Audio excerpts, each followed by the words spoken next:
Okay. Those little foot things you hear, those are the dogs running. The little bell, that's Pierre.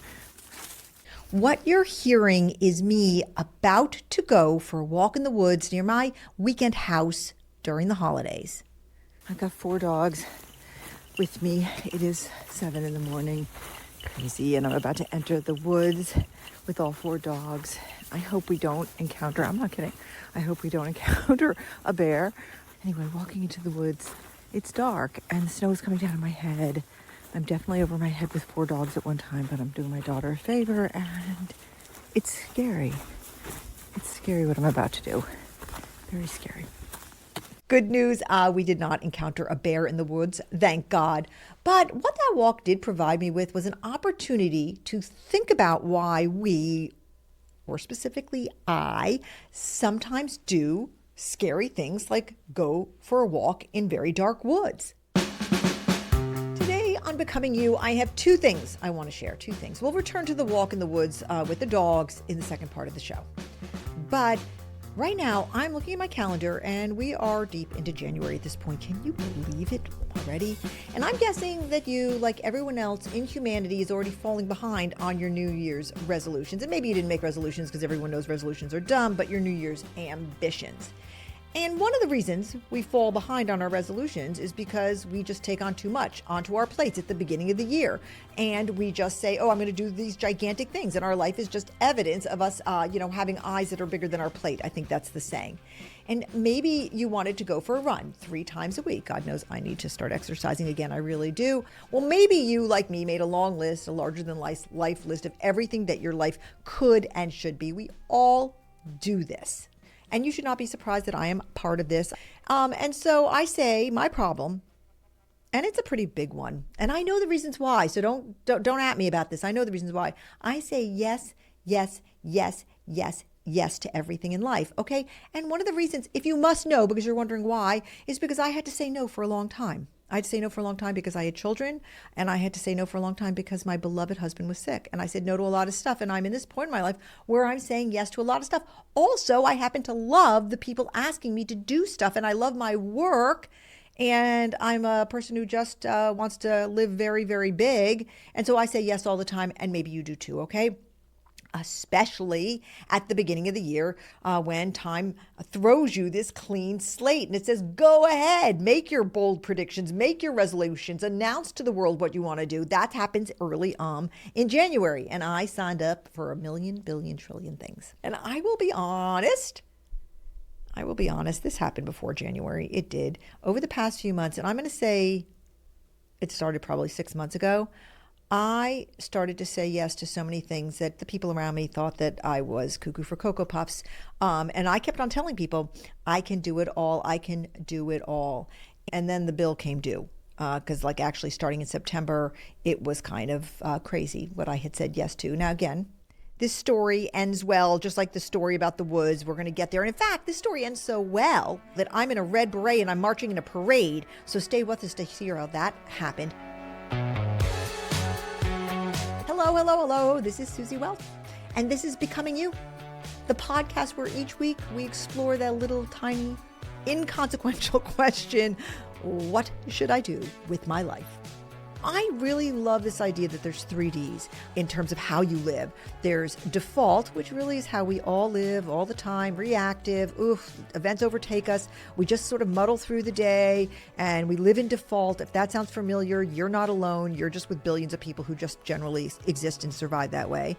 And then the second D is deliberation, which is sort of putting some intentionality, like, wait, I don't think I really want to work in finance. I want to work in something that helps people more. And you start to get a little bit more deliberate about your life. But the ultimate, the holy grail, the Valhalla that we're all going for is that third D, living by design, where we have a theory of our life. We have a theory of who we want to be. We have a theory of how we're going to change this world or not, or how we're just going to go about life.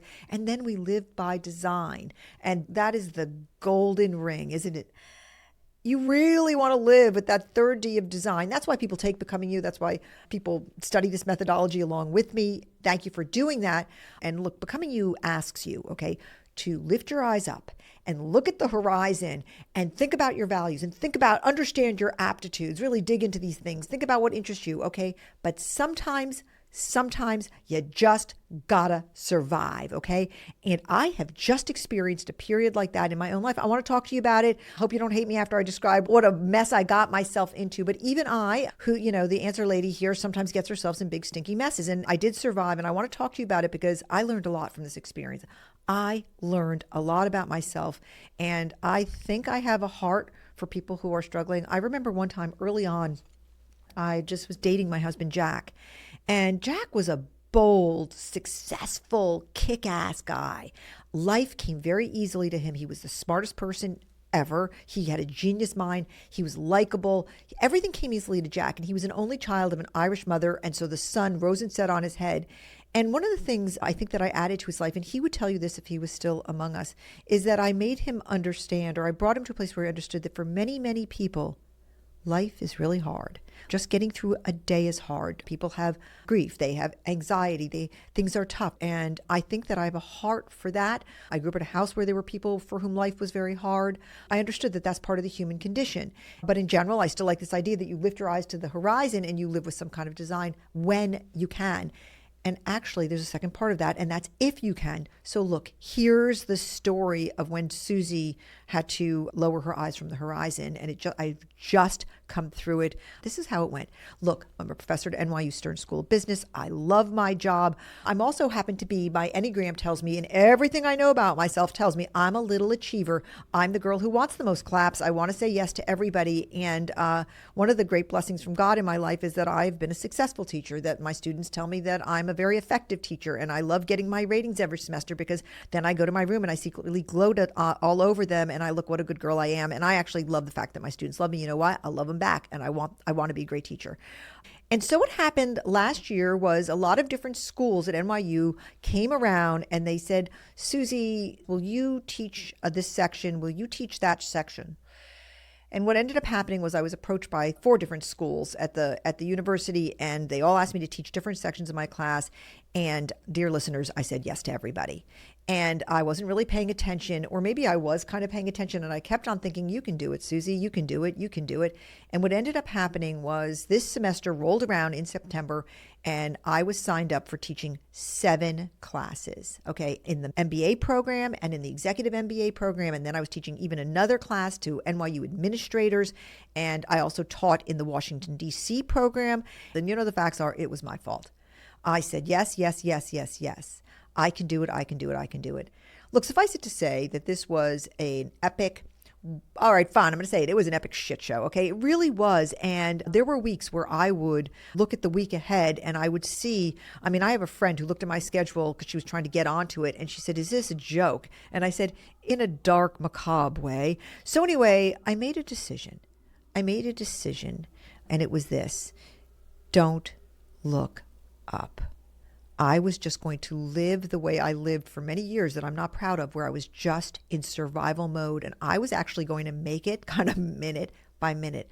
All I had to do was make it to the next thing. I was going to teach from 9 to 12, for instance. I was going to deliver the best lecture I could and be most present. And then I would have a 15-minute break or an hour break. And then I was going to teach the next lecture with the best. And I wasn't ever going to think about the next lecture after the next lecture or what I was doing that night or what was going the next day. I was one foot ahead of the other. Survival mode is just to be very, when you're in it, okay? You know why? Because your whole body tells you. Your body tells you, like your chest tells you, your stomach tells you, your skin tells you. At one point when I was in survival mode, I was dreaming the lectures. I couldn't even sleep without working. But when you're in survival mode, you're not able to think about anything but what you're doing in the next minute or 2 or 3, or just how you're going to get to the end of the day. Look, if you're in survival mode right now, or you think you're about to go into it, and your question is, how do I get out of it? That's becoming you. That's the answer. If you're asking, when do I get out of it? The answer is as soon as humanly possible. You can't stay there because you get sick. It will make you sick. Do you understand how far away this is from the Becoming You philosophy? Do you understand that this is like an alien came and abducted Susie Welch? This is what it was like. I am all about looking up. I am all about going to 20,000 feet and looking at your life and, assessing your. The irony is I was in the classroom telling students to look up. Okay. I was teaching Becoming You, saying, don't live by default. Look at your values, excavate them, think about your aptitudes, test them, think about your interests, open your aperture. And meanwhile, I was in the bunker with the flak jacket on, getting from hour to hour. Okay, what did I sacrifice? I sacrificed fun, sleep, smiling, enjoyment, eating, other things. My dogs, I was like, hi, look, it's mom, remember me? And other people helped me take care of them. But look, I learned so much. And I want to just scroll back for a minute and talk about how much I hate something. And I'm very loving and I love you and I love life, but I hate a few things in life. And one of the things I hate so much is scary movies. I think actually horror movies are a scourge upon society. I've seen two in my life by accident. The first one I saw, I was a 15-year-old girl, and my first husband, Eric, and I were in high school together, and he said, let's go see Texas Chainsaw Massacre. I've heard it's hilarious. Well, that movie's not hilarious. I'm still haunted by it. Anyway, I hate them, but I actually have been thinking about horror movies because psychologists have, there's a whole academic field of study on horror movies. And the academic theorizing about horror movies is this: they serve a psychological purpose, and that is that if you make it to the end, you feel euphoric about life. If you make it to the end, you realize you can survive anything. And that is how I feel. I feel like I survived my own horror movie, and I'm actually kind of wildly euphoric right now to actually get back into living by design mode. I've never been happier or more eager to leave this grind of survival mode, because nobody should live in default mode or in survival mode all the time. Sometimes we have to. But that's no excuse to stay there, okay? And I want you to rejoice in not being in survival mode. I want you not to ever have to do that. Do I understand that you're going to have to sometimes? Yes. Do I want you to ever stay there longer than you need to? No. So there's times not to look up. Now I'm raising my eyes, and guess what I'm raising my eyes to? Like just when I had 3 lectures left, okay, only 3 days left, I thought, you know what I'm going to do? I'm going to do something bold. I'm lifting my eyes to the horizon. And what did I find out? I lifted my eyes. I had time to just sort of take in the sweetness of life. And I found out that there is a parade in New York City for dachshunds. And I said, that's it, man. I'm going to take my dachshund Pierre to the dachshund parade. And then I went online and I bought Pierre and I matching red berets. And damn it, that's what it is to live by design. But I didn't have enough time to think about things like this for 4 months. And now I'm giddy with the fact that I can start to design my life and design into it very important, impactful things like dachshund parades. Okay, that's what I have to say to you about living by design, how good it is, how sweet it is, how it is not always available to us, but fight for it when you lose it.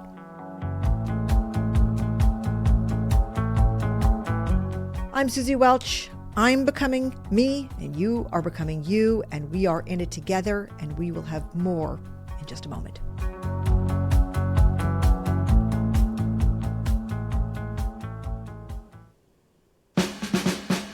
Hello again. I am Susie Welch, and this is Becoming You, and I'm so happy you're still here.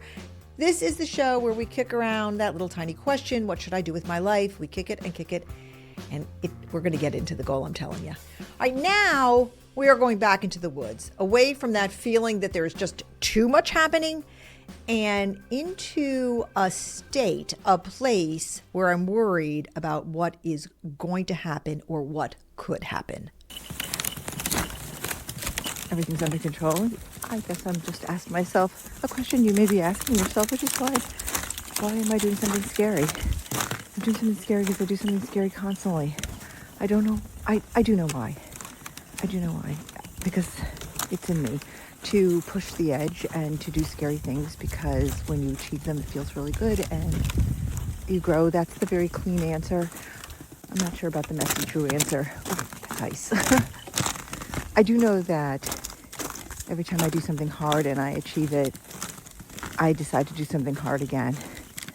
You may be wondering why, okay? That would be a legit thing to be wondering right now. And I will tell you that one of the interesting things is that, I take Becoming You a along with my students. I do all of the tests, I do all of the exercises, all of that stuff. And I have slowly come to understand over the past couple of years that aspect of myself, which I just took as a given my whole life long.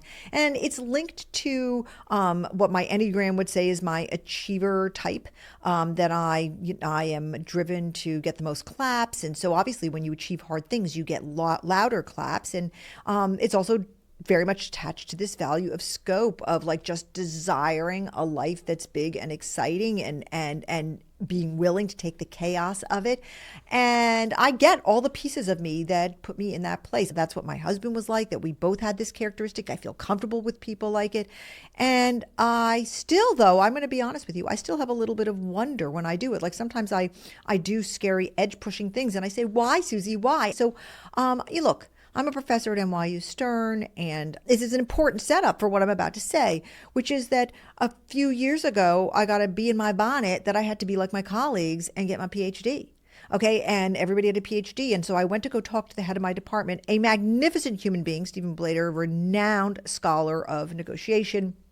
I was sitting in his office and I said, Steve, I think I'm going to get my PhD, and I'm wondering if you'd write a letter of recommendation so I'll be accepted at the program. His eyes got so super huge. And I know the thought bubble over his head was, you are absolutely out of your, I liked you, and now I know that you're certifiable, you should be an institution. His eyes got really big. And he said to me, Susie, this is not necessary. You're completely credentialed. I have my MBA. And he said, you don't need your PhD. It's not expected of you. And he was like shaking his head. I said to him, Steve, I know why I'm doing this. I know my Enneagram type. I know my values really well. I know who I am. I've painted the self-portrait of myself. That's the beauty of becoming you. You kind of begin to understand why you do what you do, and you can throw out the stuff that you do that you don't like. Well, guess what? I like this part of me. I've made peace with it because so many cool things have happened to me, and I've met so many cool people. And you know what? I've done scary things, hard things, and I've failed. Okay? I've had things not work out. I decided a few years ago that on top of my teaching and writing and all the other things I do, that I was going to go be a consultant at a fancy consulting firm, okay? And I was going to be a special advisor. And I tried it, good faith effort. They tried it, good faith effort. It didn't work out. My skills were not a match for them, and we parted ways. And so sometimes I put myself out into that thin ice and go through it.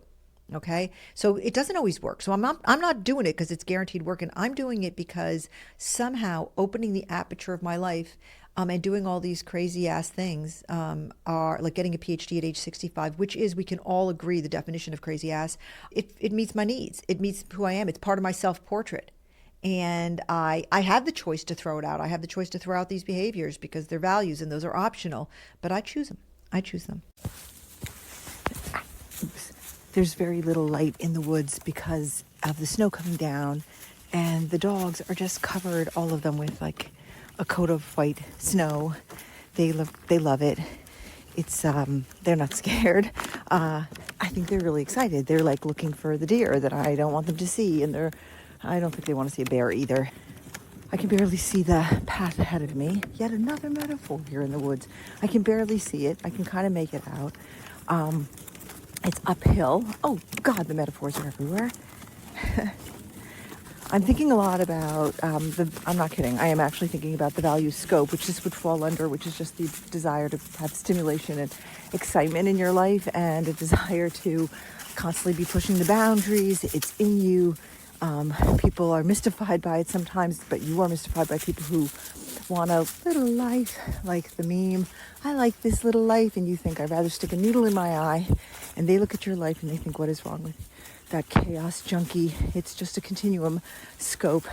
I have to say something incredibly important about this value, about scope. I have to say this, and if I could shout and have you stay on this podcast, I would shout it. And here's the thing: scope is not good, and it's not bad.